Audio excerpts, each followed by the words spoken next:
ಈ ವ್ಯಕ್ತಿ ಸಾಮಾನ್ಯ ವೈದ್ಯನಲ್ಲ. ಇವನು ಇತರ ಯಾವುದೇ ವೈದ್ಯರು ಮಾಡಲಾಗದಂತಹ ಕಷ್ಟದ ಶಸ್ತ್ರಚಿಕಿತ್ಸೆ ಮಾಡಬಲ್ಲನು.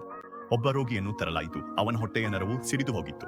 ಅವನಿಗೆ ತಕ್ಷಣ ಶಸ್ತ್ರಚಿಕಿತ್ಸೆ ಆಗದಿದ್ದರೆ ಕೆಲವೇ ನಿಮಿಷಗಳಲ್ಲಿ ಅವನು ಸತ್ತಿರುತ್ತಾನೆ. ಆದರೆ ಆಸ್ಪತ್ರೆ ಅವನನ್ನು ದಾಖಲಿಸಲು ನಿರಾಕರಿಸಿತು, ಏಕೆಂದರೆ ಎಲ್ಲಾ ಶಸ್ತ್ರಚಿಕಿತ್ಸಕರು ಬ್ಯುಸಿಯಾಗಿದ್ದರು. ರೋಗಿಯ ಮನೆಯವರು ಅಳುತ್ತಿದ್ದರು. ಆದರೆ ವೈದ್ಯನು ಅವರನ್ನು ನಿರ್ಲಕ್ಷ್ಯವಾಗಿ ಅಲ್ಲಿಂದ ಓಡಿಸಿದನು. ಒಬ್ಬ ಯುವ ವೈದ್ಯ ಇಂಟರ್ನ್ ಆಗಿದ್ದನು. ಅವನು ಇದನ್ನೆಲ್ಲ ನೋಡಿದಾಗ ಅವನಿಗೆ ಸಹಿಸಿಕೊಳ್ಳಲಾಗಲಿಲ್ಲ. ಅವನು ಧೈರ್ಯ ಬಿಟ್ಟು ಶಸ್ತ್ರಚಿಕಿತ್ಸೆ ಮಾಡಲು ನಿರ್ಧರಿಸಿದನು.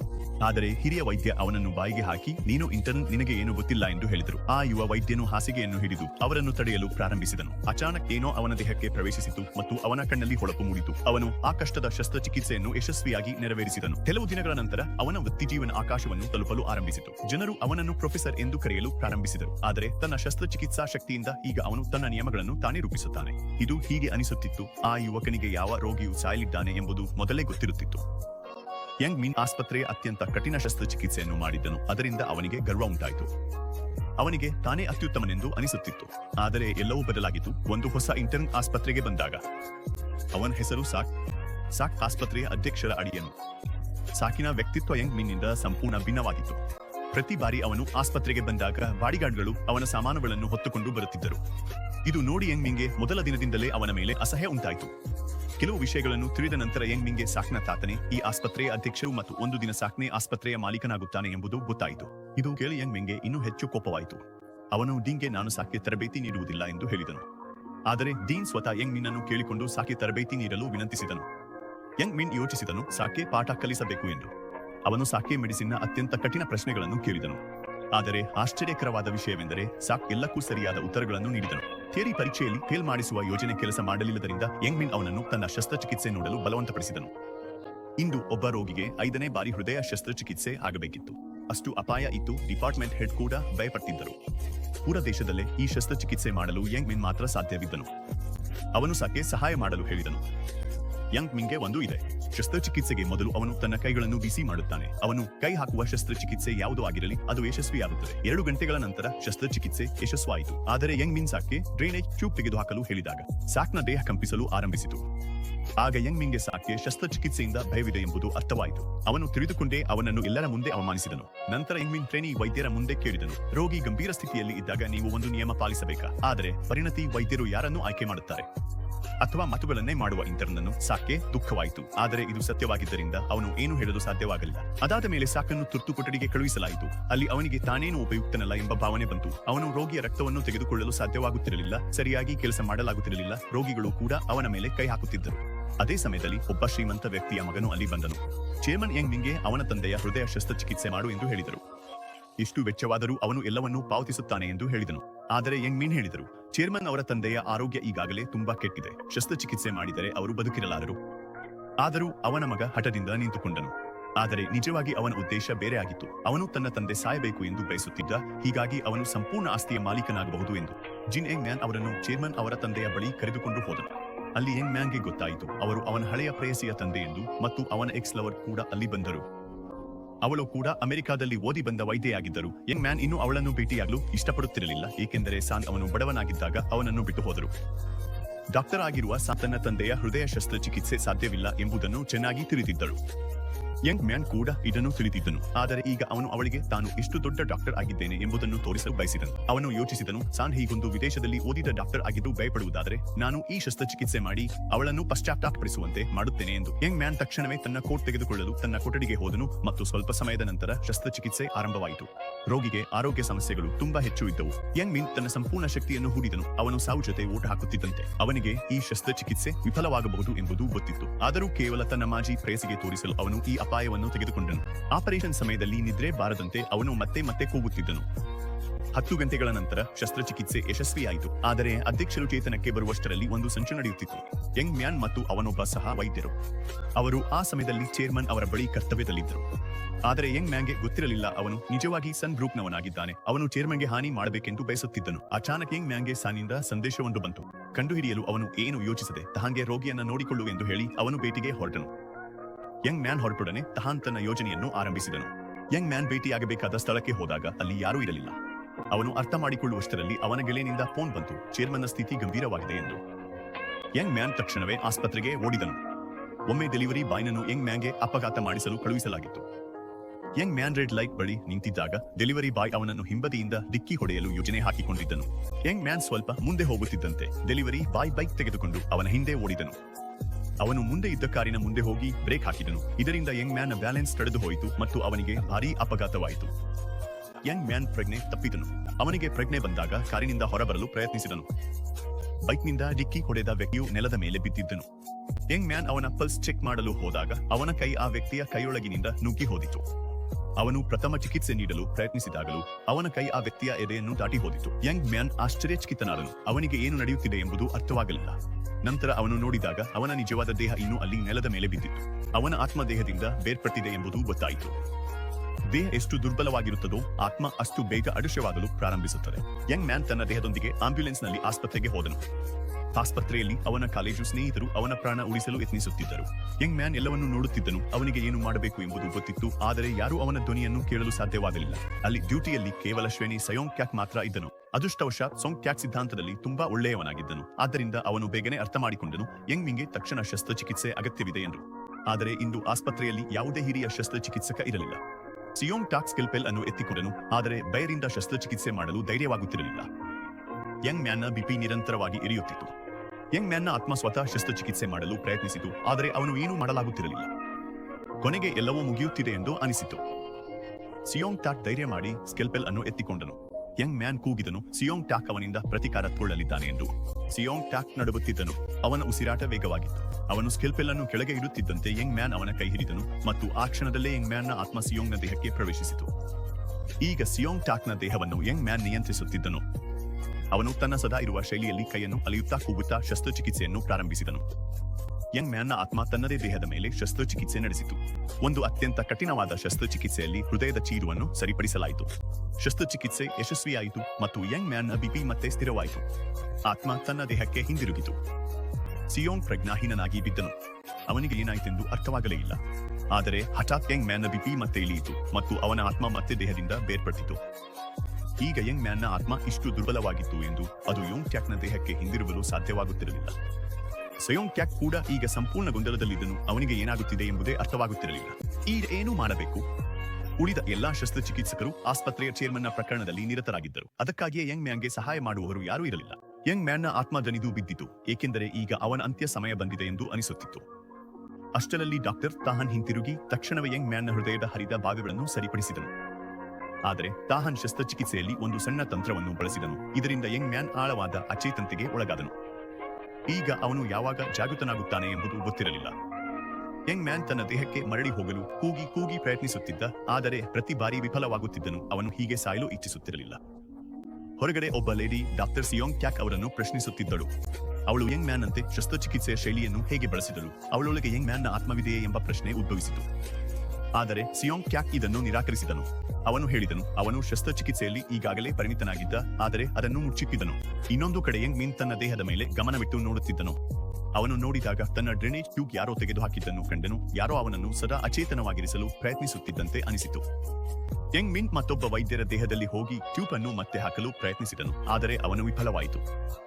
ಅಷ್ಟರಲ್ಲಿ ಒಬ್ಬ ಸ್ವಚ್ಛತಾ ಸಿಬ್ಬಂದಿ ಅವನನ್ನು ನೋಡಲು ಮತ್ತು ಕೇಳಲು ಸಾಧ್ಯವಾಯಿತು. ಅವಳು ಯಂಗ್ ಮಿನ್ಗೆ ಸಹಾಯ ಮಾಡಿ ಟ್ಯೂಬ್ ಅನ್ನು ಮತ್ತೆ ಜೋಡಿಸಿ ಅವನಿಗೆ ವಂದನೆ ಸಲ್ಲಿಸಿದಳು. ಯಂಗ್ ಮಿನ್ ಆಶ್ಚರ್ಯಚಕಿತನಾದನು. ಅವನು ಆ ಮಹಿಳೆಯ ಹಿಂಬಾಲಿಸಿದಾಗ ಅವಳೊಳಗೂ ಒಂದು ಭೂತ ಇದೆ ಎಂದು ಗೊತ್ತಾಯಿತು. ಅಂಕಲ್ ಬಹುಕಾಲದಿಂದ ಭೂತವಾಗಿದ್ದಾನೆ, ಅದಕ್ಕಾಗಿ ಅವನಿಗೆ ಎಲ್ಲವೂ ಗೊತ್ತು. ಅವನು ಯಂಗ್ ಮಿನ್ಗೆ ಭೂತಗಳ ಕೆಲವು ಮುಖ್ಯ ಪಾತ್ರಗಳನ್ನು ವಿವರಿಸಿದನು. ಒಂದು ಭೂತ ತನ್ನ ದೇಹದಿಂದ 100 ಮೀಟರ್ಗಿಂತ ಹೆಚ್ಚು ದೂರ ಹೋಗಲು ಸಾಧ್ಯವಿಲ್ಲ. ಯಾವುದೇ ಭೂತವು ಪುನಃ ಇತರ ದೇಹದಲ್ಲಿ ಹೋಗುತ್ತಿದ್ದರೆ ಭವಿಷ್ಯದಲ್ಲಿ ಅದು ತನ್ನ ನಿಜವಾದ ದೇಹಕ್ಕೆ ಮರಳಿ ಹೋಗಲು ಸಾಧ್ಯವಾಗದು. ಈಗ ಯಂಗ್ ಮಿನ್ ತನ್ನ ಪ್ರಾಣ ಉಳಿಸಿಕೊಳ್ಳಬೇಕಿತ್ತು, ಆದರೆ ಅವನ ಸ್ವಭಾವ ವೃಕ್ಷವಾಗಿದ್ದರಿಂದ ಆಸ್ಪತ್ರೆಯಲ್ಲಿ ಅವನನ್ನು ನೋಡಲು ಯಾರೂ ಬರುವುದಿಲ್ಲ. ಪ್ರತಿದಿನ ಕೇವಲ ಒಬ್ಬ ವ್ಯಕ್ತಿ ಬರುತ್ತಿದ್ದ, ಟ್ರೇನಿ ಸಿಯೋಂಗ್ ಕ್ಯಾಕ್. ಸಿಯೋಂಗ್ ಕ್ಯಾಕ್ ಅವನನ್ನು ನೋಡಲು ಸಾಧ್ಯವಾಗುತ್ತಿತ್ತು, ಆದರೆ ಅವನು ಏನೂ ನೋಡದಂತೆ ತೋರಿಸುತ್ತಿದ್ದನು, ಯಾಕೆಂದರೆ ಯಂಗ್ ಮಿನ್ ಅವನನ್ನು ತೊಂದರೆಪಡಿಸಬಾರದು ಎಂದು. ಒಂದು ದಿನ ಯಂಗ್ ಮಿನ್ ಸಿಯೋಂಗ್ ಕ್ಯಾಕ್ನ ಹಿಂದೆ ಹೋದ, ಆದರೆ ಒಂದು ಅದೃಶ್ಯ ಗೋಡೆ ಅವನನ್ನು ತಡೆಯಿತು. ಅಂಕಲ್ ಕ್ಯಾಕ್ ಹೇಳಿದ್ರು, ಆತ್ಮ ತನ್ನ ದೇಹದಿಂದ 100 ಮೀಟರ್ ದೂರವರೆಗೆ ಮಾತ್ರ ಹೋಗಬಹುದು. ಇನ್ನಷ್ಟು ದೂರ ಹೋಗಬೇಕಾದ್ರೆ ತನ್ನ ದೇಹವನ್ನು ಯಾರಾದರೂ ತೆಗೆದುಕೊಂಡು ಹೋಗಲು ಕೇಳಬೇಕಾಗುತ್ತದೆ. ಯಂಗ್ ಮಿನ್ ತನ್ನ ದೇಹವನ್ನು ನೋಡಿ ದನಿದನು. ಅಷ್ಟರಲ್ಲಿ ಚೇರ್ಮ್ಯಾನ್ ಅವರ ಆತ್ಮ ಅವನ ಬಳಿಗೆ ಬಂತು. ಚೇರ್ಮ್ಯಾನ್ ಹೇಳಿದರು, ನನ್ನನ್ನು ಉಳಿಸಲು ನೀನು ಜೀವಂತವಾಗಿ ಹಿಂತಿರುಗಬೇಕು. ಯಂಗ್ ಮಿನ್ ತಕ್ಷಣ ಚೇರ್ಮ್ಯಾನ್ ಅಡ್ಮಿಟ್ ಆಗಿದ್ದ ರೂಮಿನ ಕಡೆಗೆ ಓಡಿದನು. ಆದರೆ ದಾರಿಯಲ್ಲಿ ಅವನು ಸಾಂಜಿನ್ ಅವರನ್ನು ಭೇಟಿಯಾದನು. ಸಾನ್ ಜಿನ್ ತನ್ನ ಅಪ್ಪನನ್ನು ನೋಡಲು ಬಂದಿದ್ದರು, ಆದರೆ ಅವಳ ಅಣ್ಣನ ಬಾಡಿಗಾರ್ಡ್ ಅವಳನ್ನು ಒಳಗೆ ಹೋಗಲು ಬಿಡಲಿಲ್ಲ. ದೊಡ್ಡ ಅಣ್ಣ ಅವನ ಅಪ್ಪನು ಹಷಾರಾಗಬಾರದೆಂದು ಬಯಸಲಿಲ್ಲ, ಏಕೆಂದರೆ ಅವನು ಆ ಪರಂಪರೆಯನ್ನು ಮರೆಮಾಡಲು ಇಚ್ಛಿಸಿದ್ದ. ಸಾನ್ ಜಿನ್ ಅಳುತ್ತಲೇ ಇದ್ದಳು, ಅವಳ ಕಣ್ಣಲ್ಲಿ ನಿರಾಶೆ ತುಂಬಿತ್ತು. ಇದನ್ನು ನೋಡಿ ಯಂಗ್ ಮಿನ್ ಮೊದಲ ಬಾರಿಗೆ ಸ್ವಲ್ಪ ಪಶ್ಚಾತ್ತಾಪ ಅನುಭವಿಸಿದನು. ಅವನು ಯೋಗ್ ಟ್ಯಾಕ್ ದೇಹದಲ್ಲಿ ಹೋಗಿ ಚೇರ್ಮನ್ ಅವರ ಸ್ಥಿತಿಯನ್ನು ನೋಡಲು ಪ್ರಯತ್ನಿಸಿದನು. ಅಷ್ಟರಲ್ಲಿ ಒಂದು ತುರ್ತು ರೋಗಿ, ಅಂದರೆ ಯಾರ ಹೊಟ್ಟೆಯನ್ನು ತುಂಬಾ ಆಳವಾಗಿ ಕತ್ತರಿಸಲಾಗಿತ್ತು, ಬಂದನು. ಸಯೋಂಗ್ ಕ್ಯಾಕ್ ತಕ್ಷಣ ಕೈಯನ್ನು ಒಳಗೆ ಹಾಕಿ ಕೇವಲ ಒಂದು ಸರಳ ಶಸ್ತ್ರಚಿಕಿತ್ಸೆಯಿಂದ ಚಿಕಿತ್ಸೆಗಾಗಿ ದಾರಿ ತೋರಿಸಿದನು. ನಂತರ ಅವನು ಅಂಕಲ್ ಕ್ಯಾಟ್ ಅವರ ಬಳಿ ಹೋಗಿ ನಾನು ಹೇಗೆ ನನ್ನೊಳಗಿನ ಆತ್ಮವನ್ನು ಮುಕ್ತಗೊಳಿಸಬಹುದು ಎಂದು ಕೇಳಲು ಹೋದನು. ಅಂಕಲ್ ಕ್ಯಾಟ್ ಯಂಗ್ ಮಿನ್ಗೆ ಅವನು ಹೇಗೆ ಸಯೋಂಗ್ ಕ್ಯಾಕ್ ದೇಹದಿಂದ ತನ್ನ ಆತ್ಮವನ್ನು ಹೊರತೆಗೆದುಕೊಳ್ಳಬಹುದು ಎಂದು ವಿವರಿಸಿದನು. ಆತ್ಮ ಹೊರಹಾಕಿದ ಕೂಡಲೇ ಸಯೋಂಗ್ಗೆ ಏನೂ ನೆನಪಿರಲಿಲ್ಲ. ಅವನೊಬ್ಬ ಮಹಿಳಾ ಸಹೋದ್ಯೋಗಿ ಅವನಿಗೆ ಹೇಳಿದರು, ನಿನ್ನೆ ನಿನ್ನ ಡಯಾಗ್ನೋಸಿಸ್ನಿಂದ ಒಬ್ಬ ರೋಗಿಯ ಪ್ರಾಣ ಉಳಿಯಿತು. ನೀನು ಏಕೆ ಆನಕ ಇಷ್ಟು ಒಳ್ಳೆಯ ವೈದ್ಯನಾಗಿಬಿಟ್ಟೆ. ಇನ್ನೊಂದು ಕಡೆ ಯಂಗ್ ಮಿನ್ ಚೇರ್ಮನ್ ಅವರ ಕೊಠಡಿಗೆ ಹೋದನು, ಅವನನ್ನು ನೋಡಲು, ಮತ್ತು ಅವನ ಜೊತೆಗೆ ಚೇರ್ಮನ್ ಅವರ ಆತ್ಮವೂ ಕುಳಿತಿತ್ತು. ಅಷ್ಟರಲ್ಲಿ ಚೇರ್ಮನ್ ಅವರ ಮಗ ಕೊಠಡಿಗೆ ಬಂದನು.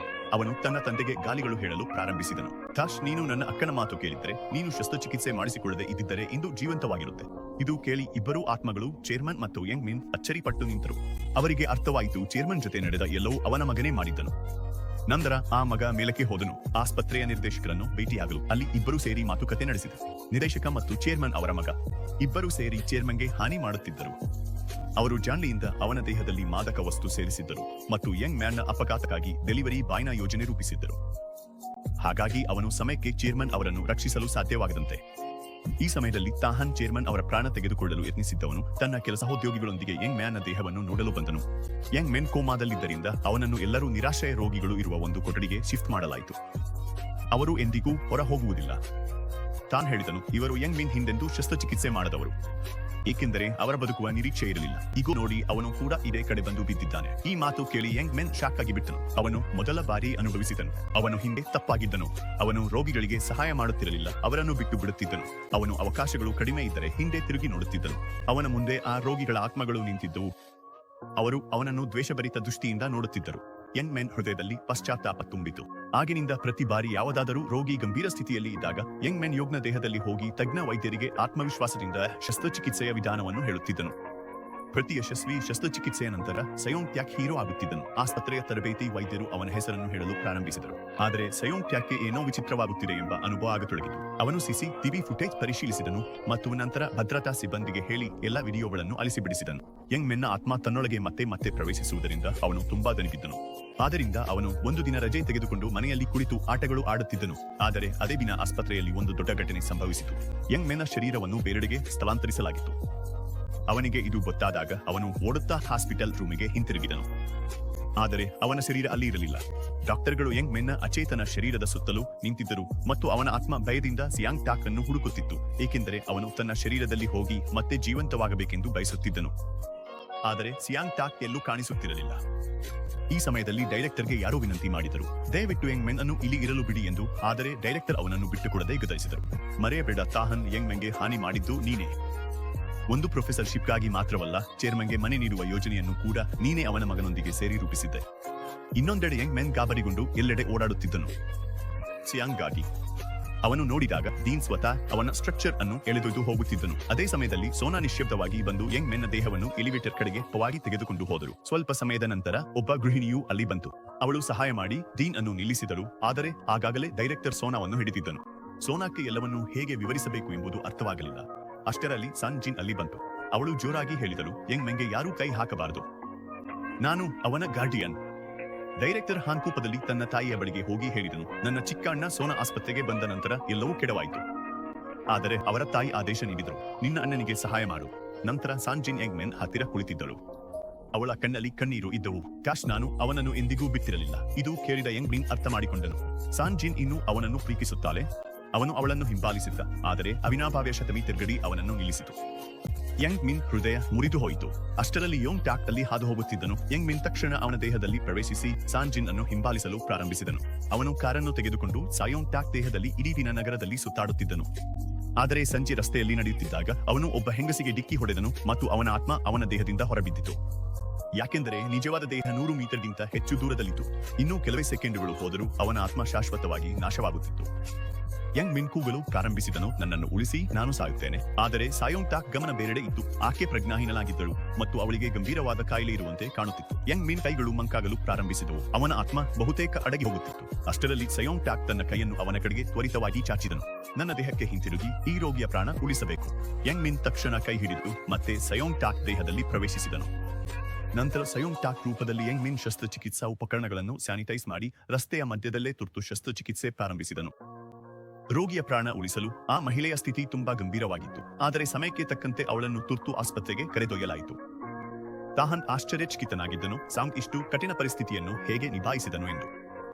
ಏಕೆಂದರೆ ರಸ್ತೆಯ ಮಧ್ಯದಲ್ಲಿ ವೈದ್ಯಕೀಯ ಉಪಕರಣಗಳು ಲಭ್ಯವಿರಲಿಲ್ಲ. ನಿಧಾನವಾಗಿ ಎಲ್ಲಾ ವೈದ್ಯರು ಮತ್ತು ನರ್ಸ್ಗಳು ಸೋನಾರ್ ಕೌಶಲ್ಯಗಳನ್ನು ಮೆಚ್ಚಿಕೊಳ್ಳಲು ಆರಂಭಿಸಿದರು. ಯುವಕನು ಕೋಮಾದಲ್ಲಿದ್ದ ಕಾರಣದಿಂದಾಗಿ ಆಸ್ಪತ್ರೆಯಲ್ಲಿ ಅನುಭವಯುತ ವೈದ್ಯರ ಕೊರತೆ ಉಂಟಾಯಿತು. ಆ ಕಾರಣದಿಂದ ಅನೇಕ ಗಂಭೀರ ರೋಗಿಗಳ ಶಸ್ತ್ರಚಿಕಿತ್ಸೆಗಳು ವಿಳಂಬವಾಗುತ್ತಿತ್ತು. ಅವರಲ್ಲಿ ಒಬ್ಬನು ಈಗಾಗಲೇ ಹಲವಾರು ಆರೋಗ್ಯ ಸಮಸ್ಯೆಗಳಿದ್ದ ಒಂದು ಚಿಕ್ಕ ಮಗುವು ಇದ್ದು, ಅವನ ಸ್ಥಿತಿ ಇಷ್ಟು ದುರ್ಬಲವಾಗಿತ್ತು ಎಂದು ಯಾವುದೇ ವೈದ್ಯರಿಗೆ ಧೈರ್ಯವಾಗುತ್ತಿರಲಿಲ್ಲ ಶಸ್ತ್ರಚಿಕಿತ್ಸೆ ಮಾಡಲು. ಒಂದು ಸಮಯದಲ್ಲಿ ಯುವಕನು ಆ ಮಗುವಿನ ಶಸ್ತ್ರಚಿಕಿತ್ಸೆ ಮಾಡಲು ನಿರಾಕರಿಸಿದ್ದ ಮತ್ತು ಕೋಪದಲ್ಲಿ ಅವನ ಕೈಯನ್ನು ತಳ್ಳಿದ್ದನು. ಈಗ ಆ ಮಗುವನ್ನು ನೋಡಿ ಯುವಕನಿಗೆ ತುಂಬಾ ಪಶ್ಚಾತ್ತಾಪವಾಗುತ್ತಿತ್ತು. ಆ ಸಮಯದಿಂದ ಯುವಕನು ಹೆಚ್ಚು ಸಕ್ರಿಯವಾಗಿ ಯೋಗನ ದೇಹದಲ್ಲಿ ಪ್ರವೇಶಿಸಲು ಪ್ರಾರಂಭಿಸಿದನು. ಹೀಗಾಗಿ ಅವನು ಸಯೋಂಗ್ ಟೆಕ್ನ ಸಹಾಯದಿಂದ ತುರ್ತು ರೋಗಿಗಳ ಚಿಕಿತ್ಸೆ ಮಾಡಬಹುದು. ಆದರೆ ಈ ಪ್ರಕ್ರಿಯೆ ತುಂಬಾ ಅಪಾಯಕರವಾಗಿತ್ತು. ಯಾರಾದರೂ ಮತ್ತೊಬ್ಬರ ದೇಹದಲ್ಲಿ ಆತ್ಮವನ್ನು ಹಾಕುವುದು ಸುಲಭವಲ್ಲ. ಅನೇಕ ಬಾರಿ ಮಾವ ಕೂಡ ಇದನ್ನು ನೋಡಿದ್ದರು ಮತ್ತು ಯುವಕನ ಆತ್ಮದ ಬಗ್ಗೆ ಚಿಂತಿಸುತ್ತಿದ್ದರು. ಆ ದಿನ ಯುವಮಿನ್ ಅನೇಕ ಜನರ ಪ್ರಾಣವನ್ನು ಉಳಿಸಿದ್ದನು ಮತ್ತು ಹಿಂದೆ ಅವನನ್ನು ದ್ವೇಷದ ದೃಷ್ಟಿಯಿಂದ ನೋಡಿದ ಆತ್ಮಗಳು ಈಗ ಅವನನ್ನು ಪ್ರೀತಿಸಲು ಪ್ರಾರಂಭಿಸಿದವು. ಆದರೆ ಯುವಮಿನ್ ಆಸ್ಪತ್ರೆಯ ತನ್ನ ಕೊಠಡಿಗೆ ಹಿಂತಿರುಗಿದಾಗ ತನ್ನ ನಿಜವಾದ ದೇಹ ಅಲ್ಲಿ ಇಲ್ಲ ಎಂದು ಕಂಡನು. ಅವನಿಗೆ ತಿಳಿಯಿತು, ಸಾನ್ಜಿನ್ ಅವನನ್ನು ವಿಐಪಿ ಕೊಠಡಿಗೆ ಶಿಫ್ಟ್ ಮಾಡಿದ್ದಳು. ಈಗ ಸಾನ್ಜಿನ್ ಅಲ್ಲಿ ಉಳಿಯುತ್ತಾರೆ, ಯುವಮಿನ್ ಅನ್ನು ನೋಡಿಕೊಳ್ಳಲು ಮತ್ತು ತನ್ನ ತಂದೆಗೆ ಸೇವೆ ಮಾಡಲು ಕೂಡ. ದುರದೃಷ್ಟವಶಾತ್ ಆ ಕೆಟ್ಟ ನಿರ್ದೇಶಕ ಕೂಡ ಸಾನ್ಜಿನ್ ಅನ್ನು ಇಷ್ಟಪಟ್ಟಿದ್ದ. ಅವಳನ್ನು ಪಡೆಯಲು ಅವನು ಎಲ್ಲಾ ಹದನ್ನು ದಾಟುವ ಯೋಜನೆ ಹಾಕಿಕೊಂಡನು. ಯುವಮಿನ್ ಅವನ ವರ್ತನೆಗಳಿಂದ ಬೇಸರಗೊಂಡಿದ್ದ, ಆದರೆ ಏನು ಮಾಡಲಾಗಲಿಲ್ಲ. ಒಂದು ದಿನ ಸಾನ್ಜಿನ್ ಪತ್ರಿಕೆಯಲ್ಲಿ ಓದಿದಳು ಅವಳ ತಂದೆಗೆ ಹಿತ್ತಿರಲು ಬಂದಿದೆ ಎಂದು. ಆದರೆ ನಿಜವಾಗಿ ಸುಕ್ ಈ ಸುಳ್ಳನ್ನು ಹರಡಿದ್ದನು. ಅದಕ್ಕಾಗಿ ಸ್ಟೋಕ್ಸ್ನ ಸಾನ್ಜಿನ್ ತಕ್ಷಣವೇ ತನ್ನ ತಂದೆಯನ್ನು ಭೇಟಿಯಾಗಲು ಹೋದರು. ಆದರೆ ಅವಳ ಅಣ್ಣ ಅವಳನ್ನು ಒಳಗೆ ಹೋಗಲು ಬಿಡಲಿಲ್ಲ. ಯುವಮಿನ್ ಒಳಗೆ ಹೋದನು ಮತ್ತು ನೋಡಿದನು ಅಧ್ಯಕ್ಷರು ಇನ್ನೂ ಕೋಮಾದಲ್ಲೇ ಇದ್ದಾರೆ.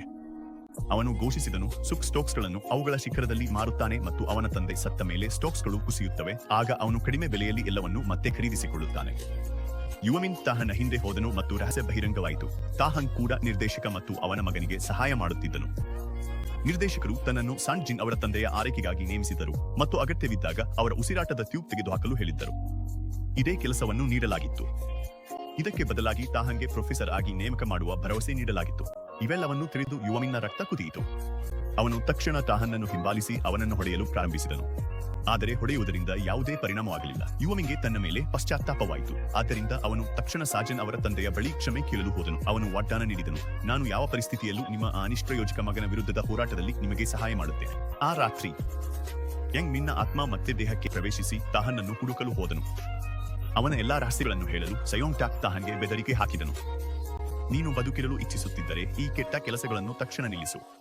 ತಾಹನ್ನ ಮುಖ ಹಳದಿ ಬಣ್ಣಕ್ಕೆ ತಿರುಗಿತು. ಅವನು ಓಡುತ್ತಾ ಸಯೋಂಗ್ ಟಾಕ್ನ ಹಿಂದೆ ಹೋಗಿ ಕೇಳಿದನು, ನೀನು ಇದನ್ನೆಲ್ಲ ಹೇಗೆ ತಿಳಿದುಕೊಂಡೆ? ಆದರೆ ಸಯೋಂಗ್ ಟಾಕ್ ಗೊಂದಲದಲ್ಲಿದ್ದನು. ಅವನಿಗೆ ಈ ಎಲ್ಲವೂ ಏನು ನಡೆಯುತ್ತಿದೆ ಎಂಬುದೇ ಅರ್ಥವಾಗುತ್ತಿರಲಿಲ್ಲ. ಅತ್ತ ಸಿಂಗ್ಟೋಂಗ್ಗೆ ಭಯವಾಗತೊಡಗಿತು. ಅವನ ರಹಸ್ಯಗಳು ಬಯಲಾಗಬಹುದು ಎಂದು. ಆದ್ದರಿಂದ ಅವನು ಕಂಟ್ರೋಲ್ ರೂಮ್ಗೆ ಹೋಗಿ ಟಿವಿ ಫುಟೇಜ್ ಡಿಲೀಟ್ ಮಾಡಲು ಆದೇಶಿಸಿದನು. ತಾಹನ್ ವಿಡಿಯೋ ನೋಡಲು ಹಿಂತಿರುಗಿ ಬಂದಾಗ ಎಲ್ಲವೂ ಈಗಾಗಲೇ ಡಿಲೀಟ್ ಆಗಿತ್ತು. ಆಸ್ಪತ್ರೆಯಲ್ಲಿ ಸಾನ್ಜಿನ್ ಚಿಂತಿತಲಾಗಿದ್ದಳು. ಅವಳು ಹೇಳಿದಳು, ಯಂಗ್ ಮೆನ್ನ ಮೆದುಳಿನ ಸ್ಥಿತಿ ದಿನದಿಂದ ದಿನಕ್ಕೆ ಹದಗೆಡುತ್ತಿದೆ ಎಂದು. ಯಂಗ್ ಮೆನ್ಗೆ ನೆನಪಾಯಿತು, ಒಮ್ಮೆ ಮಾವನು ಹೇಳಿದ್ದನ್ನು, ಒಂದು ಜೀವಂತ ವ್ಯಕ್ತಿಯ ದೇಹದಲ್ಲಿ ಆತ್ಮ ಹೆಚ್ಚು ಸಮಯ ಉಳಿದರೆ ಅದು ತನ್ನ ನಿಜವಾದ ದೇಹಕ್ಕೆ ಎಂದಿಗೂ ಹಿಂತಿರುಗಲು ಸಾಧ್ಯವಿಲ್ಲ ಮತ್ತು ಶಾಶ್ವತವಾಗಿ ಭೂತವಾಗಿ ಬಿಡುತ್ತದೆ ಎಂದು. ಇದನ್ನು ಯೋಚಿಸಿ ಯಂಗ್ ಮಿನ್ ತಕ್ಷಣ ಯೋನ ದೇಹವನ್ನು ಬಿಟ್ಟನು. ಅವನು ನೋಡಿದನು, ಅವನ ಎಕ್ಸ್ ಗರ್ಲ್ ಫ್ರೆಂಡ್ ಜಿನ್ ಅಳುತ್ತಿದ್ದಳು.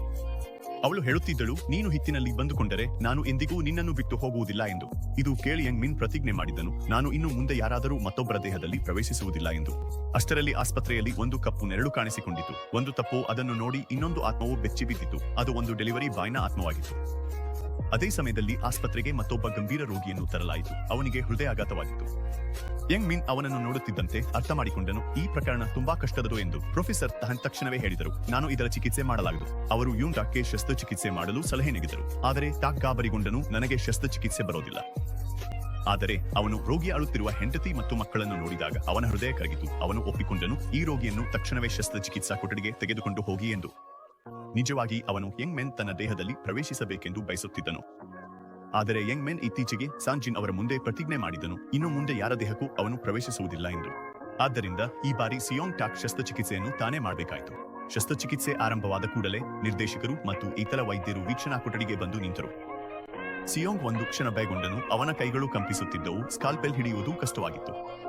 ಅವನು ಅಚಾನಕ್ ಯಂಗ್ ಮೆನ್ ಕಡೆ ನೋಡಿದ ಮತ್ತು ಬೇಡಿಕೊಂಡನು, ದಯವಿಟ್ಟು ನನಗೆ ಸಹಾಯ ಮಾಡು, ಈ ರೋಗಿಯ ಪ್ರಾಣ ಉಳಿಯಲಿ ಎಂದು. ಯಂಗ್ ಮೆನ್ ಶಾಕ್ ಆಗಿದ್ದನು, ಏಕೆಂದರೆ ಈಗ ಅವನಿಗೆ ಗೊತ್ತಾಯಿತು ಸಿಯೋಂಗ್ ಟಾಕ್ ಅವನನ್ನು ಮೊದಲಿನಿಂದಲೇ ನೋಡಬಹುದಾಗಿತ್ತು, ಆದರೆ ಯಾವಾಗಲೂ ಏನೂ ನೋಡಿಲ್ಲವೆಂದು ನಗನೆ ಮಾಡುತ್ತಿದ್ದನು. ನಿಜವಾಗಿ ಸಿಯೋಂಗ್ಗೆ ಬಾಲ್ಯದಿಂದಲೇ ಭೂತಗಳನ್ನು ನೋಡುವ ಶಕ್ತಿ ಇತ್ತು. ಒಂದು ಬಾರಿ ಅವನು ನೋಡಿದ್ದನು. ಒಂದು ತಾಯಿ ತನ್ನ ಮಗುವಿನ ಚಪ್ಪಲಿ ಎತ್ತಲು ಪ್ರಯತ್ನಿಸುತ್ತಿದ್ದಳು. ಬಾಲ್ಯದಲ್ಲಿ ಸಿಯೋಂಗ್ ಟಾಕ್ ಮೊದಲ ಬಾರಿ ಭೂತವನ್ನು ನೋಡಿದಾಗ ಅವನು ಭಯಗೊಂಡಿದ್ದನು. ಆದರೂ ಧೈರ್ಯವನ್ನು ಸಂಗ್ರಹಿಸಿ ಚಪ್ಪಲಿಯನ್ನು ಎತ್ತಿ ಆ ತಾಯಿಗೆ ಕೊಟ್ಟಿದ್ದನು. ಇಂದು ಕೂಡ ಅವನು ಅದೇ ರೀತಿ ಹೃದಯದಿಂದ ಸಹಾಯವನ್ನು ಬೇಡಿದ್ದನು. ಇದನ್ನು ನೋಡಿ ಯಂಗ್ ಮೆನ್ ಪ್ರತಿಜ್ಞೆ ಮುರಿದು ಸಿಯೋಂಗ್ನೊಳಗೆ ಪ್ರವೇಶಿಸುತ್ತಾನೆ. ಈ ದೃಶ್ಯವನ್ನು ನೋಡಿ ವೀಕ್ಷಣೆ ಮಾಡುತ್ತಿದ್ದವರಿಗೆ ಅನುಮಾನ ಉಂಟಾಗುತ್ತದೆ. ಕಾಂಪರೇಷನ್ ಆರಂಭವಾದ ಕೂಡಲೇ ಸಿಯೋಂಗ್ ಟಾಕ್ ಯಾನಿಯಂಗ್ನಲ್ಲಿ ಆತ್ಮವಿಶ್ವಾಸದಿಂದಿರುತ್ತಾನೆ. ಅವನ ಕೈ ಮತ್ತೆ ಅದೇ ಮಾಯಾಜಾಲವನ್ನು ತೋರಿಸುತ್ತದೆ. ಸ್ಕಾಲ್ಪೆಲ್ ಹಿಡಿಯುವ ಅವನ ಶೈಲಿ ಎಷ್ಟು ಸ್ವಚ್ಛ, ಎಷ್ಟು ಪರಿಪೂರ್ಣವೋ ಎಲ್ಲರೂ ನೋಡುತ್ತಲೇ ಇರುತ್ತಾರೆ. ಕಾಂಪರೇಷನ್ ಸಂಪೂರ್ಣವಾಗಿ ಯಶಸ್ವಿಯಾಗುತ್ತದೆ. ಎಲ್ಲರೂ ಆಶ್ಚರ್ಯಚಕಿತರಾಗುತ್ತಾರೆ, ಒಬ್ಬ ಟ್ರೈನಿ ಡಾಕ್ಟರ್ ಹೀಗೆ ಹೇಗೆ ಮಾಡಬಹುದು ಎಂದು. ಕಾಂಪರೇಷನ್ ನಂತರ ಸಿಯೋಂಗ್ ಟಾಕ್ ಮತ್ತು ಯಂಗ್ ಮೆನ್ ಒಬ್ಬರೊಡನೆ ಒಬ್ಬರು ಮಾತನಾಡುತ್ತಾರೆ. ಸಿಯೋಂಗ್ ಹೇಳುತ್ತಾನೆ, ನಾನು ನಿನ್ನನ್ನಷ್ಟೇ ಅಲ್ಲ, ಎಲ್ಲ ಆತ್ಮಗಳನ್ನು ನೋಡಬಹುದು. ಇದು ಕೇಳಿ ಯಂಗ್ ಮೆನ್ ಹೃದಯ ಮುರಿದು ಹೋಗುತ್ತದೆ. ಅದಕ್ಕೋಸ್ಕರ ನೀನು ಇಷ್ಟು ದಿನ ನನ್ನನ್ನು ನಿರ್ಲಕ್ಷ್ಯ ಮಾಡುತ್ತಿದ್ದೀಯಾ? ನಾನು ಪ್ರತಿ ಬಾರಿ ನಿನ್ನ ದೇಹದಲ್ಲಿ ಪ್ರವೇಶಿಸುತ್ತಿದ್ದೆ, ನೀನು ನನ್ನನ್ನು ನೋಡಬಹುದು ಎಂಬುದನ್ನು ತಿಳಿಯದೆ. ಇಬ್ಬರ ನಡುವೆ ತೀವ್ರವಾದ ವಾದವಿವಾದ ಉಂಟಾಗುತ್ತದೆ. ಅಹಂಕಾರ, ಕೋಪ, ನೋವು ಎಲ್ಲವೂ ಹೊರಬರುತ್ತದೆ. ಮತ್ತೆ ಇಬ್ಬರು ಸೇರಿ ಒಂದು ನಿರ್ಧಾರಕ್ಕೆ ಬಂದರು. ಇಂದಿನಿಂದ ಈ ದೇಹದಲ್ಲಿ ಪ್ರವೇಶಿಸುವ ಆಟ ಮುಗಿಯಿತು. ಆದರೆ ಯಶಸ್ವಿ ಶಸ್ತ್ರಚಿಕಿತ್ಸೆಯ ನಂತರ ಎಲ್ಲರೂ ಯೋಚಿಸಲು ಆರಂಭಿಸಿದರು. ಈ ಸಿಯೋಂಗ್ ಟಾಕ್ ಟ್ರೈನಿ ಆಗಿದ್ದರೂ ಇಷ್ಟು ನಿಪುಣನಾಗಿರಲು ಹೇಗೆ ಸಾಧ್ಯ? ಡೈರೆಕ್ಟರ್ ಕೂಡ ಶಸ್ತ್ರಚಿಕಿತ್ಸೆಯ ವಿಡಿಯೋವನ್ನು ತರಿಸಿಕೊಂಡಿದ್ದರು ಮತ್ತು ಮುಂದಿನ ದಿನ ದೊಡ್ಡ ಬಿರುಗಾಳಿ ಬಂತು. ಮಾಧ್ಯಮದವರು ಸೋಂಕನ್ನು ಹುಡುಕುತ್ತಾ ಆಸ್ಪತ್ರೆಗೆ ಬಂದು ಬಿಟ್ಟರು. ತಿಳಿಯಿತು, ಡೈರೆಕ್ಟರ್ ಹಾನ್ ತಾನೇ ಈ ಸುದ್ದಿ ವೈರಲ್ ಮಾಡಿದ್ದಾನೆ ಎಂದು. ಸೋಂಗ್ಗೆ ಅದ್ಭುತ ಶಸ್ತ್ರಚಿಕಿತ್ಸಾ ಕೌಶಲ್ಯವಿದೆ ಎಂದು. ಆದರೆ ನಿಜವಾಗಿ ಅವನು ಬಯಸಿದ್ದೇನೆಂದರೆ ಮುಂದಿನ ಬಾರಿ ಯಾವುದಾದರೂ ಕಠಿಣ ಪ್ರಕರಣ ಬಂದಾಗ ಸಿಯೋಂಗ್ ಟಾಕ್ ವಿಫಲನಾದರೆ ಎಲ್ಲರೂ ಅವನನ್ನು ಹಾಸ್ಯ ಮಾಡಲಿ, ಅವನ ತಂಗಿ ಅಪಕೀರ್ತಿಗೊಳಗಾಗಲಿ ಎಂಬುದೇ. ನಿಜಾಂಶವೆಂದರೆ ಡೈರೆಕ್ಟರ್ ಹಾನ್ ಮತ್ತು ಸಿಯೋಂಗ್ ಇಬ್ಬರೂ ಸಹೋದರರು ಮತ್ತು ಇಬ್ಬರೂ ಪರಂಪರೆಗಾಗಿ ಪರಸ್ಪರ ಹೋರಾಡುತ್ತಿದ್ದಾರೆ. ಆ ದಿನದಿಂದ ಸಿಯೋಂಗ್ ಟಾಕ್ ಮತ್ತು ಯಂಗ್ ಮೆನ್ ನಡುವೆ ಜಗಳವಾದಾಗಿನಿಂದ ಸಿಯೋಂಗ್ ಟಾಕ್ ಪುನಃ ತಪ್ಪುಗಳನ್ನು ಮಾಡತೊಡಗಿದ. ಆಪರೇಷನ್ ಸಮಯದಲ್ಲಿ ಕೈ ಕಂಪಿಸುತ್ತಿದ್ದರಿಂದ ಬ್ರೇನ್ ಕೂಡ ಸರಿಯಾಗಿ ತೆಗೆದುಹಾಕಲಾಗಲಿಲ್ಲ. ಯಂಗ್ ಮೆನ್ ಇದನ್ನೆಲ್ಲ ನೋಡುತ್ತಿದ್ದ. ಆದರೆ ಈಗ ಅವನು ಸಹಾಯ ಮಾಡುವುದನ್ನು ನಿಲ್ಲಿಸಿ ಕೋಪದಲ್ಲಿ ಪ್ರತಿಕಾರ ತಾಡಿದ. ಅವನು ಯಂಗ್ ಮೆನ್ನ ಪ್ರಿಯವಾದ ವೆಸ್ಟ್ ಅನ್ನು ಕಿಟಕಿಯಿಂದ ಎತ್ತಿ ಕೆಳಗಿನ ರಸ್ತೆಗೆ ಎಸೆದ. ಯಂಗ್ ಮೆನ್ ಎಷ್ಟು ಬೇಡಿಕೊಂಡರೂ, ಅಳುತ್ತಾ ಬೇಡಿಕೊಂಡರು, ಆದರೂ ಯಾರೂ ಅವನ ಮಾತು ಕೇಳಲಿಲ್ಲ. ಈಗ ಇಬ್ಬರ ನಡುವೆ ಕೇವಲ ದ್ವೇಷ ಮಾತ್ರ ಉಳಿದಿತ್ತು. ಅಷ್ಟರಲ್ಲಿ ಆ ಕಪ್ಪು ನೆರಳು, ಅಂದರೆ ಆ ಡೆಲಿವರಿ ಮ್ಯಾನ್ನ ಭೂತ ಇನ್ನೂ ಹೆಚ್ಚು ಶಕ್ತಿಶಾಲಿಯಾಗಿದ್ದ.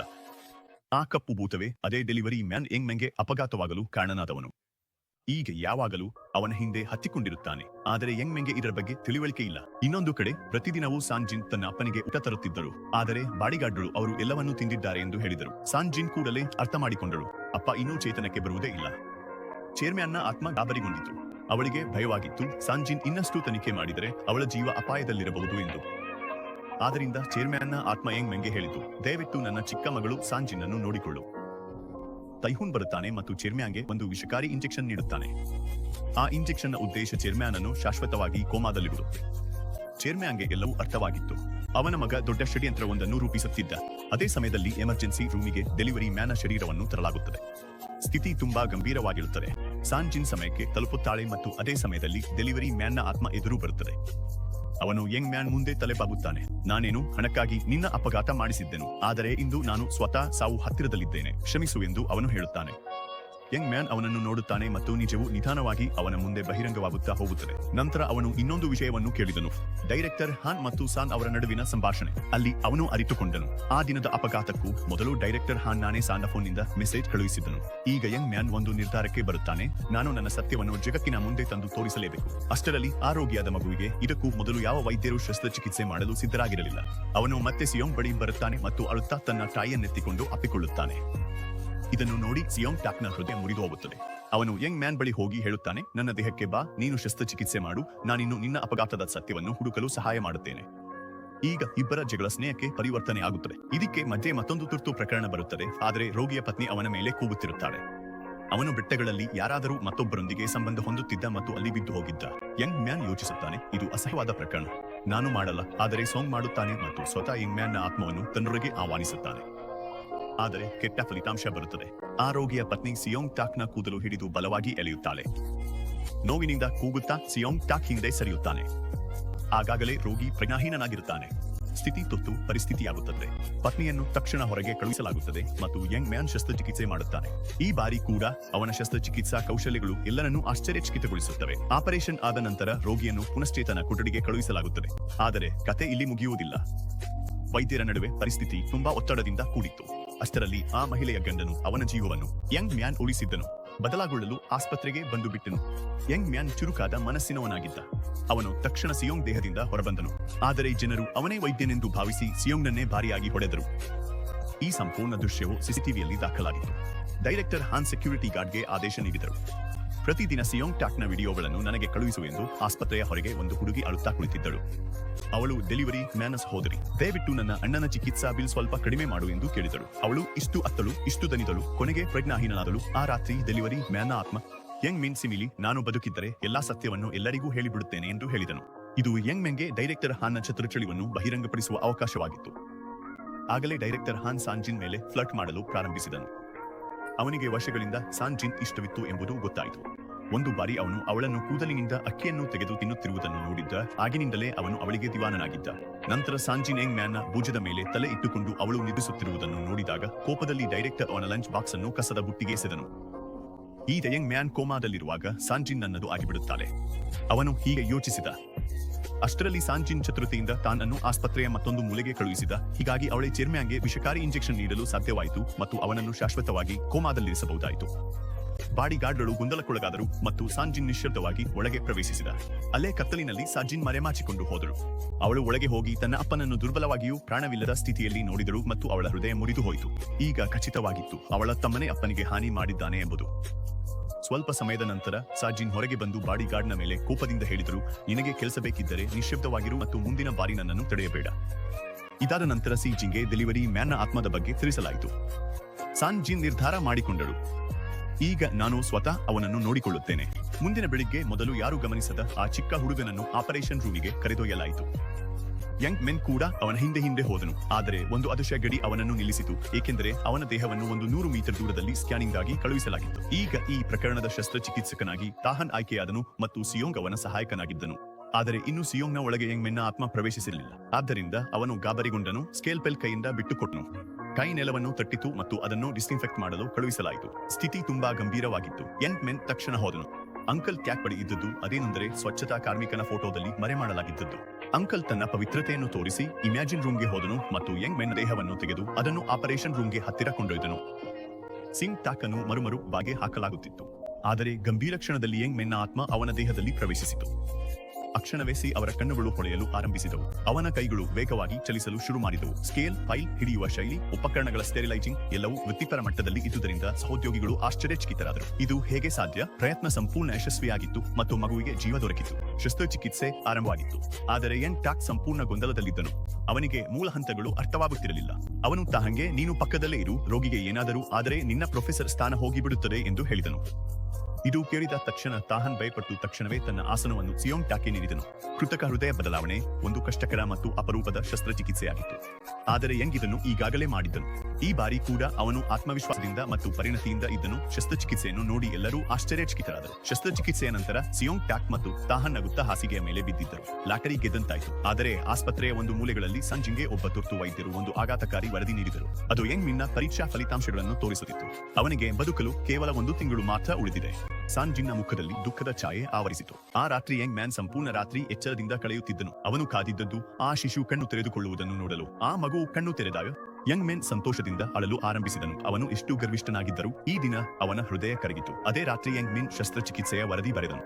ಆದರೆ ಸಿಯೋಂಗ್ಗೆ ಆ ವರದಿ ಯಂಗ್ ಮಿನ್ ಬರೆದಿದ್ದಾನೆ ಎಂಬುದು ಗೊತ್ತಿರಲಿಲ್ಲ. ಅವನಿಗೆ ಗೊತ್ತಾದ ಕೂಡಲೇ ಅವನು ಓಡುತ್ತಾ ತನ್ನ ಕೊಠಡಿಗೆ ಹೋದನು. ಕಂಪ್ಯೂಟರ್ ಆನ್ ಮಾಡಿ ವರದಿಯನ್ನು ಅಳಿಸಲು ಪ್ರಾರಂಭಿಸಿದನು. ಆಗಾಗಲೇ ತಾನ್ ಆ ವರದಿಯ ಪ್ರಿಂಟ್ ತೆಗೆದುಕೊಂಡಿದ್ದನು. ತಾಹನ್ ನೋಡಿದಾಗ ಈ ವರದಿ ಯಂಗ್ ಮಿನ್ನ ಹಳೆಯ ವರದಿಯಂತೆಯೇ ಇದೆ ಎಂದು ಕಂಡನು. ಅವನ ಮನಸ್ಸಿನಲ್ಲಿ ಅನುಮಾನ ಹುಟ್ಟಿತು. ಎಲ್ಲೋ ಸಿಯೋಂಗ್ ಟಾಕ್ನೊಳಗೆ ಯಂಗ್ ಮೆನ್ನ ಆತ್ಮವಿದೆಯೋ ಎಂಬ ಅನುಮಾನ. ಭಯದಿಂದ ಸಿಯೋಂಗ್ ಟಾಕ್ ಯಂಗ್ ಮೆನ್ನ ಆತ್ಮವನ್ನು ಗದರಿಸಲು ಪ್ರಾರಂಭಿಸಿದನು. ನೀನು ಎಲ್ಲವನ್ನೂ ಕೆಡಿಸುತ್ತಿದ್ದೀಯೇ. ಅಷ್ಟರಲ್ಲಿ ಅವನ ತಾಯಿ ಕೊಠಡಿಗೆ ಬಂದರು. ಅವಳಿಗೆ ತನ್ನ ಮಗನು ತನ್ನೊಡನೆ ಮಾತನಾಡುತ್ತಿದ್ದಾನೆ ಎಂದು ಕಂಡಳು. ತಾಯಿಗೆ ಅನಿಸಿತು, ಬಾಲ್ಯದಲ್ಲಿ ಅವನು ಮತ್ತೆ ಇಂತಹ ಮಾತುಗಳನ್ನು ಆಡುತ್ತಿದ್ದಾನೆ ಎಂದು. ಇನ್ನೊಂದು ಕಡೆ ಸಾಂಜಿನ್ ಒಬ್ಬ ಚಿಕ್ಕ ರೋಗಿಯ ಡ್ರೆನೇಜ್ ಟ್ಯೂಬ್ ತೆಗೆದುಹಾಕುತ್ತಿದ್ದನು. ಜನರು ಅವನನ್ನು ನೋಡಲು ಬರುತ್ತಿದ್ದರು. ಎಲ್ಲರಿಗೂ ಈ ಹೊಸ ಡಾಕ್ಟರ್ ತುಂಬಾ ಪ್ರತಿಭಾವಂತನೆಂದು ಅನಿಸಿತು. ಮಗು ಕಣ್ಣು ತೆರೆದ ಕೂಡಲೇ ಅದು ನೇರವಾಗಿ ಯಂಗ್ ಮೆನ್ನ ಆತ್ಮವನ್ನು ನೋಡಿತು. ನೀನು ಸಿಯೋಟಾ ದೇಹದಲ್ಲಿ ಏನು ಮಾಡುತ್ತಿದ್ದೀಯೆ? ಅದು ಕೇಳಿತು. ಯಂಗ್ ಮೆನ್ ಗಾಬರಿಗೊಂಡನು ಮತ್ತು ಗ್ರೆನೇಡ್ ಟ್ಯೂಬ್ ಕೆಳಗೆ ಬಿದ್ದಿತು. ಎಲ್ಲರೂ ನಿರಾಶರಾದರು. ಅಷ್ಟರಲ್ಲಿ ಸಾನ್ ಜಿನ್ ಡೆಲಿವರಿ ಮ್ಯಾನ್ನ ರೂಮಿಗೆ ಹೋದರು. ರೋಗಿ ಇನ್ನೂ ಕೋಮಾದಲ್ಲಿದ್ದನು. ಎಲ್ಲವೂ ಸಾಮಾನ್ಯವಾಗಿಯೇ ಕಾಡುತ್ತಿತ್ತು. ಅಷ್ಟರಲ್ಲಿ ಕ್ಲೀನಿಂಗ್ ಲೇಡಿ ಜೋರಾಗಿ ಕೂಗಿದರು. ಡಸ್ಟ್ಬಿನ್ ನ ಮುಚ್ಚಳ ಸರಿಯಾಗಿ ಹಾಕಲಾಗುತ್ತಿಲ್ಲ. ಅವಳು ಡಸ್ಟ್ಬಿನ್ ಅನ್ನು ಚೆನ್ನಾಗಿ ಪರಿಶೀಲಿಸಿದಳು. ಅದರೊಳಗೆ ಏನೋ ಮುರಿದಿದ್ದಿತ್ತು. ಅದನ್ನು ಜಿನ್ ಅರ್ಥ ಮಾಡಿಕೊಂಡಳು. ಅವಳು ಡೆಲಿವರಿ ಮ್ಯಾನ್ನ ಬ್ಯಾಂಡೇಜ್ ತೆಗೆದುಹಾಕಿದಳು ಮತ್ತು ತಲೆಯ ಮೇಲೆ ಒಂದು ಬ್ಲಾಕ್ ಸಿಕ್ಕಿತು. ಅದೇ ಸಮಯದಲ್ಲಿ ಸಾನ್ ಜಿನ್ಗೆ ಗೊತ್ತಾಯಿತು ಯಂಗ್ ಮಿನ್ ಸುಮ್ಮನೆ ಸಿಯೋಂಗ್ನ ದೇಹವನ್ನು ತೆಗೆದುಕೊಂಡು ಹೃದಯ ಶಸ್ತ್ರಚಿಕಿತ್ಸೆ ಮಾಡಿದ್ದಾನೆ ಎಂದು. ಈಗ ಸಿಯೋಂಗ್ಗೆ ಈ ವಿಷಯ ಸ್ಪಷ್ಟವಾಯಿತು. ಆಗಿತ್ತು. ಯಂಗ್ ಮಿನ್ ಮತ್ತೆ ಮತ್ತೆ ಅವನ ದೇಹದಲ್ಲಿ ಪ್ರವೇಶಿಸುತ್ತಿದ್ದರೆ ಅವನು ಎಂದಿಗೂ ತನ್ನ ನಿಜವಾದ ದೇಹಕ್ಕೆ ಹಿಂತಿರುಗಲು ಸಾಧ್ಯವಿಲ್ಲ. ಕೋಪದಲ್ಲಿ ಅವನು ಯಂಗ್ ಮಿನ್ಗೆ ಬಿಸಿ ಮಾತು ಹೇಳಿದನು. ಅದೇ ಸಮಯದಲ್ಲಿ ಒಬ್ಬ ಗಾಯಕನಿಗೆ 2ನೇ ಹೃದಯ ಪ್ರತಿರೋಪಣೆಗೆ ಅಗತ್ಯವಿತ್ತು. ಮೊದಲ ಬಾರಿ ಅವನ ಶಸ್ತ್ರಚಿಕಿತ್ಸೆಯನ್ನು ಯಂಗ್ ಮಿನ್ ತಾನೇ ಮಾಡಿದನು. ಯಾಕೆಂದರೆ ಅವನ ಹೊರತು ಬೇರೆ ಯಾವ ವೈದ್ಯರು ಇಂತಹ ಸಂಕೀರ್ಣ ಶಸ್ತ್ರಚಿಕಿತ್ಸೆ ಮಾಡಲಾಗುತ್ತಿರಲಿಲ್ಲ. ಶಸ್ತ್ರಚಿಕಿತ್ಸೆಯ ದಿನ ಬಂತು. ಯಂಗ್ ಮಿನ್ ಸಂಪೂರ್ಣ ಸಿದ್ಧನಾಗಿದ್ದನು. ಸಿಂಗರ್ನನ್ನು ಅನಸ್ತೀಶಿಯಾ ಕೊಠಡಿಗೆ ಕರೆದೊಯ್ಯಲಾಯಿತು. ಆದರೆ ಆ ಸಮಯದಲ್ಲಿ ಸಿಯೋಂಗ್ ಟಾಕ್ ಅಚಾನಕ್ ಕಾಣೆಯಾಗಿ ಬಿಟ್ಟನು. ಶಸ್ತ್ರಚಿಕಿತ್ಸೆಯನ್ನು ನಿಲ್ಲಿಸಲು ಸಾಧ್ಯವಿರಲಿಲ್ಲ. ಹೆಚ್ಚಿನ ಆಯ್ಕೆ ಇಲ್ಲದೆ ತಾಹನ್ ಅನ್ನು ಕರೆಯಲಾಯಿತು. ಯಂಗ್ ಮಿನ್ ಒಂದು ಕಡೆ ನಿಂತಿದ್ದನು. ಅವನೊಳಗೆ ಸಂಪೂರ್ಣವಾಗಿ ಮುರಿದು ಹೋಗಿದ್ದನು. ಚಿಂತೆಗೀಡಾದ ಆ ರೋಗಿ ಅವಳು 10 ವರ್ಷಗಳ ಹಿಂದೆ ಹೃದಯದ ವಾಲ್ ಬದಲಾವಣೆ ಮಾಡಿಸಿಕೊಂಡಿದ್ದಳು. ಮತ್ತೊಮ್ಮೆ ಆ ಶಸ್ತ್ರಚಿಕಿತ್ಸೆ ಮಾಡುವುದು 10,000 ಪಟ್ಟು ಹೆಚ್ಚು ಕಷ್ಟವಾಯಿತು. ಹೆದರಿಕೆ ಇದ್ದುದೇ ನಿಜವಾಯಿತು. ತಾಹನ್ ದೊಡ್ಡ ತಪ್ಪು ಮಾಡಿಕೊಂಡಳು. ಅವಳು ಕೊರೋನರಿ ಆರ್ಟರಿಯನ್ನು ತಕ್ಕಿದಳು ಮತ್ತು ಅದು ಪರಿದು ಹೋಯಿತು. ರೋಗಿಯ ರಕ್ತದೊತ್ತಡ ವೇಗವಾಗಿ ಇಳಿಯಲು ಆರಂಭವಾಯಿತು. ಯಂಗ್ ಮೆನ್ ಅಸಹಾಯವಾಗಿ ನೋಡುತ್ತಿದ್ದ, ಏನು ಮಾಡಲಾಗದ ಸ್ಥಿತಿಯಲ್ಲಿ. ಅಷ್ಟರಲ್ಲಿ ಸಿಯೋಂಗ್ ಟಾಕ್ ಹಿಂತಿರುಗಿದನು. ಯಂಗ್ ಮೆನ್ನ ಆತ್ಮ ತಕ್ಷಣ ಅವನ ದೇಹಕ್ಕೆ ಪ್ರವೇಶಿಸಿತು ಮತ್ತು ಅವನು ತಜ್ಞನಂತೆ ತಪ್ಪನ್ನು ಸರಿಪಡಿಸಿ ಶಸ್ತ್ರಚಿಕಿತ್ಸೆಯನ್ನು ಯಶಸ್ವಿಯಾಗಿ ಮುಗಿಸಿದನು. ಆದರೆ ಶಸ್ತ್ರಚಿಕಿತ್ಸೆಯ ನಂತರ ಸಿಯೋಂಗ್ ಟಾಕ್ ಯಂಗ್ ಮೆನ್ ಜೊತೆಗಿನ ಒಪ್ಪಂದವನ್ನು ಮುರಿದನು. ಅವನು ಕೇವಲ ಹೇಳಿದನು, ನೀನು ಇನ್ನು ಮುಂದೆ ನನ್ನ ದೇಹದಲ್ಲಿ ಎಂದಿಗೂ ಬರುವುದಿಲ್ಲ. ನನಗೆ ಗೊತ್ತಿದೆ, ನೀನು ಬಂದರೆ ನಿಜವಾಗಿಯೂ ಸಾಯಿಬಿಡುತ್ತೀಯೇ. ಇದನ್ನೆಲ್ಲ ನಡೆಯುತ್ತಿರುವಾಗ ಸ್ವಂತ ಅವರ ತಾಯಿ ತನ್ನ ಮಗನ ವಿಡಿಯೋಗಳನ್ನು ನೋಡುತ್ತಿದ್ದರು. ಅವಳು ಸಿಬ್ಬಂದಿಗೆ ಎಲ್ಲವನ್ನೂ ಅಳಿಸಿಬಿಡಲು ಹೇಳಿದರು. ಆದರೆ ನಿರ್ದೇಶಕ ಹಾನ್ ಎಲ್ಲಾ ಫುಟೇಜ್ ಅನ್ನು ನಕಲಿಸಿ ಒಂದು ಯುಎಸ್ಬಿಯಲ್ಲಿ ಹಾಕಿದನು ಮತ್ತು ಈಗ ಅದನ್ನು ಆಕೆಯನ್ನು ಆಸ್ತಿ ಹಕ್ಕಿನಲ್ಲಿ ಬ್ಲಾಕ್ ಮೇಲ್ ಮಾಡಲು ಉಪಯೋಗಿಸಲಿದೆ. ಆ ದಿನವೇ ಆಸ್ಪತ್ರೆಗೆ ಒಬ್ಬ ರೋಗಿ ಬಂದನು. ಅದು ರಪ್ಚರ್ಡ್ ಅಬ್ಡೋಮಿನಲ್ ನತ ಎಂಬ ಪ್ರಕರಣವಾಗಿತ್ತು. ಅದು ಇಷ್ಟು ಸಂಕೀರ್ಣವಾಗಿತ್ತು ಎಂದು ಆಸ್ಪತ್ರೆ ಆ ರೋಗಿಯನ್ನು ಸ್ವೀಕರಿಸಲು ನಿರಾಕರಿಸಿತು ಮತ್ತು ಬೇರೆ ಆಸ್ಪತ್ರೆಗೆ ಕಳುಹಿಸಲು ಪ್ರಾರಂಭಿಸಿತು. ಅಷ್ಟರಲ್ಲಿ ಸಿಯೋಂಗ್ ಟಾಕ್ ಆಸ್ಪತ್ರೆಯ ಹಾಸಿಗೆಯ ಮುಂದೆ ಕೈಯನ್ನು ಇಟ್ಟನು. ಅದೇ ದೃಶ್ಯ 10 ವರ್ಷಗಳ ಹಿಂದೆ ಯಂಗ್ ಮಿನ್ ಮಾಡಿದ್ದೆ. ಆ ಸಮಯದಲ್ಲಿ ಯಂಗ್ ಮೆನ್ ಮತ್ತು ಸಿಯೋಂಗ್ ಟಾಕ್ ಇಬ್ಬರ ಮನಸ್ಸಲ್ಲೂ ಒಂದೇ ಆಲೋಚನೆ ಇತ್ತು. ಶಸ್ತ್ರಚಿಕಿತ್ಸೆ ನಾವೇ ಮಾಡೋಣ, ಏನಾಗುತ್ತದೋ ನೋಡೋಣ. ಯಂಗ್ ಮೆನ್ಗೆ ಗೊತ್ತಿತ್ತು, ಅವನ ಬಳಿ ಹೆಚ್ಚು ಸಮಯವಿಲ್ಲ, ಆದರೆ ಇರುವಷ್ಟು ಸಮಯ ಜನರ ಜೀವ ಉಳಿಸುವಲ್ಲಿ ತೊಡಗಿಕೊಳ್ಳಲು ಅವನು ಬಯಸುತ್ತಿದ್ದ. ಶಸ್ತ್ರಚಿಕಿತ್ಸೆ ಯಶಸ್ವಿಯಾಯಿತು ಮತ್ತು ಆ ನಂತರ ಸಾನ್ ಜಿನ್ ಘೋಷಿಸಿದರು, ಡೆಲಿವರಿ ಮ್ಯಾನ್ ಚೇತನಕ್ಕೆ ಬಂದಿದ್ದಾನೆ ಎಂದು. ಯಂಗ್ ಮಿನ್ ಪೂರ್ಣ ನಂಬಿಕೆಯಿಂದ ಅವನಿಗೆ ಹೇಳಿದನು, ನಿಜವನ್ನು ಹೇಳು, ನಾನು ನಿರ್ದೋಷಿ ಎಂದು ಸಾಬೀತುಪಡಿಸಿಕೊಳ್ಳಬೇಕು. ಮತ್ತು ನಿರ್ದೇಶಕರ ಕಪ್ಪು ಸತ್ಯ ಎಲ್ಲರ ಮುಂದೂ ಬಯಲಾಗಿತ್ತು. ಆ ಡೆಲಿವರಿ ಮ್ಯಾನ್ಗೆ ತನ್ನ ಹಳೆಯ ವಾಗ್ದಾನವೇ ನೆನಪಿರಲಿಲ್ಲ. ಯಂಗ್ ಮ್ಯಾನ್ ತುಂಬಾ ಕೋಪದಲ್ಲಿದ್ದನು. ಅವನ ಕೋಪವು ಇಷ್ಟು ತೀವ್ರವಾಗಿತ್ತು, ಅವನು ನಿರ್ದೇಶಕ ಹಾನ್ ಅನ್ನು ಜೀವಂತವಾಗಿ ಹರಿದು ಹಾಕುವಂತೆ ಕಾಣುತ್ತಿತ್ತು. ಅದೇ ಸಮಯದಲ್ಲಿ ನಿರ್ದೇಶಕ ಹಾನ್ ಡೆಲಿವರಿ ಮ್ಯಾನ್ ಆಸ್ಪತ್ರೆಯ ಎಲ್ಲಾ ಬಿಲ್ಲುಗಳನ್ನು ಕೂಡ ತೀರಿಸಿದ್ದನು, ಅವನಿಗೆ ಲಂಚ ನೀಡುತ್ತಿರುವಂತೆ. ಅವನು ನಿಜವನ್ನು ಹೇಳಬಾರದು ಎಂಬುದಕ್ಕಾಗಿ. ಆದರೆ ಈ ಎಲ್ಲಾ ಪ್ರಯತ್ನಗಳು ವ್ಯರ್ಥವಾಯಿತು. ಯಂಗ್ ಮ್ಯಾನ್ಗೆ ಅರ್ಥವಾಗುತ್ತಿರಲಿಲ್ಲ, ಇಷ್ಟು ಪ್ರಯತ್ನ ಮಾಡಿದರೂ ಡೆಲಿವರಿ ಮ್ಯಾನ್ ನಿಜವನ್ನು ಏಕೆ ಹೇಳಲಿಲ್ಲ ಎಂದು. ಅಷ್ಟರಲ್ಲಿ ಅಂಕಲ್ನ ಆತ್ಮ ಅವನ ಮುಂದೆ ಬಂದು ಹೇಳಿದರು, ಯಾರಾದರೂ ಹುಷ್ನಲ್ಲಿ ಬಂದಾಗ ಅವನು ತನ್ನ ಆತ್ಮದ ಕೆಲಸಗಳನ್ನು ನೆನಪಿನಲ್ಲಿ ಇಟ್ಟುಕೊಳ್ಳಲು ಸಾಧ್ಯವಿಲ್ಲ. ಅಂದರೆ ನಿಜವಾದ ಡೆಲಿವರಿ ಮ್ಯಾನ್ಗೆ ಏನೂ ನೆನಪಿರಲ್ಲ. ಅವನು ನಿನ್ನನ್ನು ದೋಷಿ ಎಂದು ಹೇಳಿದರೂ ಅದಕ್ಕೆ ಅರ್ಥವೇ ಇಲ್ಲ. ಆದ್ದರಿಂದ ಯಂಗ್ ಡೆಲಿವರಿ ಮ್ಯಾನ್ಗೆ ಎಲ್ಲವನ್ನೂ ನೆನಪಿಸಲು ಪ್ರಯತ್ನಿಸಿದನು. ಆ ದಿನ ಅಪಘಾತವಾಗಿದ್ದಾಗ ಡೆಲಿವರಿ ಮ್ಯಾನ್ ಅನ್ನು ಡೈರೆಕ್ಟರ್ ಹಾನ್ ನೇಮಿಸಿದ್ದನು ಯಂಗ್ ಮಿನ್ ಅನ್ನು ಹೊಡೆದು ಕೊಲ್ಲಲು. ಡೆಲಿವರಿ ಮ್ಯಾನ್ ಇದನ್ನು ಕೇಳಿ ಭಯಪಟ್ಟನು. ಅದಾದ ಮೇಲೆ ಸಾನ್ ಜಿನ್ ಅವರ ತಂದೆಯ ಆತ್ಮ ಯಂಗ್ ಮಿನ್ ಜೊತೆ ಮಾತನಾಡಿ ಅವನ ನಿರುದ್ಯೋಗಿ ಮಗನಿಗೆ ಶಿಕ್ಷೆ ನೀಡಲು ಹೇಳಿದಳು. ಮರುದಿನ ಪತ್ರಕರ್ತನು ಸಾನ್ ಜಿನ್ ಅವರ ತಂದೆಯ ಕೋಮಾ ಫೋಟೋವನ್ನು ಆನ್ಲೈನ್ನಲ್ಲಿ ಪ್ರಕಟಿಸಿದನು. ಈ ತಂತ್ರ ಬಹಳ ಯಶಸ್ವಿಯಾಗಿತ್ತು. ಇದರಿಂದಾಗಿ ಸ್ಕ್ಯಾಂಡಲ್ನಲ್ಲಿ ಭಾಗಿಯಾಗಿದ್ದವರು ತಕ್ಷಣವೇ ಅಧ್ಯಕ್ಷರ ಆಸ್ಪತ್ರೆ ಕೊಠಡಿಗೆ ಓಡಿದರು. ಆಸ್ಪತ್ರೆಯ ನಿರ್ದೇಶಕ ಮತ್ತು ತಾನ್ ಕೂಡ ಅಲ್ಲಿ ಹಾಜರಿದ್ದರು. ಸಾನ್ ಜಿನ್ ತನ್ನ ತಂದೆಯ ವಕೀಲರನ್ನು ಕರೆಸಿದರು. ಅವರು ಕೀಪರ್ ಆಗಿದ್ದರು. ವಕೀಲರು ಅಧ್ಯಕ್ಷರ ವಿಲ್ ಓದಲು ಪ್ರಾರಂಭಿಸಿದರು. ಜೊತೆಗೆ 12 ನಾಟ್ ರಿಸಸಿಟೇಟ್ ಆದೇಶವನ್ನು ಕೂಡ ಹೊರಡಿಸಲಾಯಿತು. ಅಂದರೆ ಅಧ್ಯಕ್ಷರ ಹೃದಯ ನಿಂತರೆ ವಿಲ್ ಮಾನ್ಯವಾಗುತ್ತದೆ ಎಂಬರ್ಥ. ಆದ್ದರಿಂದ ಹೊಸ ಮಗನು ತನ್ನ ತಂದೆಯನ್ನು ಕೋಮಾದಲ್ಲೇ ಇರಿಸಲು ಬಯಸಿದನು, ಏಕೆಂದರೆ ಅವನು ಸತ್ತರೆ ಅವನು ಎಲ್ಲವನ್ನೂ ಕಳೆದುಕೊಳ್ಳುತ್ತಾನೆ. ಈ ಸ್ಕ್ಯಾಂಡಲ್ ನಂತರ ಡೈರೆಕ್ಟರ್ ಹಾನ್ ಮೇಲೆ ಸಾನೋನ ತಾಯಿ ತೀವ್ರವಾಗಿ ಟೀಕಿಸಿದರು. ರೋಗಿ ಚೇತನದಲ್ಲಿದ್ದಾನೋ ಇಲ್ಲವೋ ಎಂಬುದರಲ್ಲಿ ಗೊಂದಲವಾಗುವುದು ತಪ್ಪು ಎಂದು ಹೇಳಿದರು. ಘಟನೆ ಮುಚ್ಚಿ ಹೋಗಲಿಲ್ಲ, ಆದ್ದರಿಂದ ದೋಷವನ್ನು ಹಾನ್ ಮೇಲೆ ಹಾಕಲಾಯಿತು. ಸಾನ್ ಜಿನ್ ತನ್ನ ತಂದೆಯನ್ನು ಹೃದಯ ಮತ್ತು ಶ್ವಾಸಕೋಶಗಳ ತಪಾಸಣೆಗಾಗಿ ಆಸ್ಪತ್ರೆಗೆ ಕರೆದುಕೊಂಡು ಹೋದರು. ಆದರೆ ಅವಳ ಆತ್ಮ ಅಂಕಲ್ ತೆ ಅವರೊಂದಿಗೆ ಇತ್ತು, ಇದು ಅವರ ಕೊನೆಯ ಆಟವಾಗಿರಬಹುದು ಎಂಬಂತೆ. ಸಾನ್ ಜಿನ್ ನೋಡಿದಳು, ಈಗ ಅವಳ ತಂದೆಯ ಹೃದಯ ಮತ್ತು ಫೆಫಡೆಗಳು ಕೆಲಸ ಮಾಡುತ್ತಿಲ್ಲ. ಅವಳು ತುಂಬಾ ತಡು, ಏಕೆಂದರೆ ಅವಳಿಗೆ ಇದನ್ನು ಸಹಿಸಿಕೊಳ್ಳಲು ಸಾಧ್ಯವಾಗುತ್ತಿರಲಿಲ್ಲ. ಆದರೂ ಅವಳು ತನ್ನ ತಂದೆಯ ಉಸಿರಾಟದ ಟ್ಯೂಬ್ ತೆಗೆದುಹಾಕಿದಳು ಮತ್ತು ಅವರ ಸಾವು ಘೋಷಿಸಿದಳು. ಆ ಸಮಯದಲ್ಲಿ ಅವಳ ಆತ್ಮವೂ ಕೂಡ ಕಣ್ಮರೆಯಾಯಿತು. ಯಂಗ್ ಮೆನ್ ಅವರ ಆತ್ಮ ಮತ್ತೊಮ್ಮೆ ಸಿಯೋಂಗ್ ಟಾಕ್ ಅವರ ದೇಹದಲ್ಲಿ ಪ್ರವೇಶಿಸಿತು. ಅವನನ್ನು ಮಾತ್ರ ಭೇಟಿಯಾಗಲು ಯಂಗ್ ಮೆನ್ಗೆ ಗೊತ್ತಿತ್ತು. ಅವನ ಬಳಿ ಹೆಚ್ಚು ಸಮಯವಿಲ್ಲ, ಆದ್ದರಿಂದ ಅವನು ನಿರ್ಧರಿಸಿದನು ಸಿಯೋಂಗ್ ಟಾಕ್ ಜೊತೆಗೆ ಸೇರಿ ಆಸ್ಪತ್ರೆಯ ಉಳಿದ ಎಲ್ಲಾ ಪ್ರಕರಣಗಳನ್ನು ಮುಗಿಸುವನು. ಆಸ್ಪತ್ರೆ ಬೋರ್ಡ್ ಕೂಡ ಈ ನಿರ್ಧಾರವನ್ನು ಬೆಂಬಲಿಸಿತು. ಇಬ್ಬರು ಇಷ್ಟು ಶ್ರಮದಿಂದ ಕೆಲಸ ಮಾಡುತ್ತಿದ್ದರು. ಅನೇಕ ದಿನಗಳವರೆಗೆ ವಿರಾಮವು ತೆಗೆದುಕೊಳ್ಳಲಿಲ್ಲ. ಸಿಯೋಂಗ್ ದಣಿದಿದ್ದ, ಆದರೆ ಯಂಗ್ ಮೆನ್ ಅವರ ಆತ್ಮ ಎಂದಿಗೂ ದಣಿಯುತ್ತಿರಲಿಲ್ಲ. ಅದು ಯಾವಾಗಲೂ ಶಕ್ತಿಯುತವಾಗಿರುತ್ತಿತ್ತು. ಯಾವಾಗಲಾದರೂ ತುರ್ತು ರೋಗಿ ಬಂದಾಗ ಇಬ್ಬರು ಯೋಚನೆ ಇಲ್ಲದೆ ತಕ್ಷಣ ಓಡಿ ಹೋಗಿ ಅವನನ್ನು ರಕ್ಷಿಸುತ್ತಿದ್ದರು.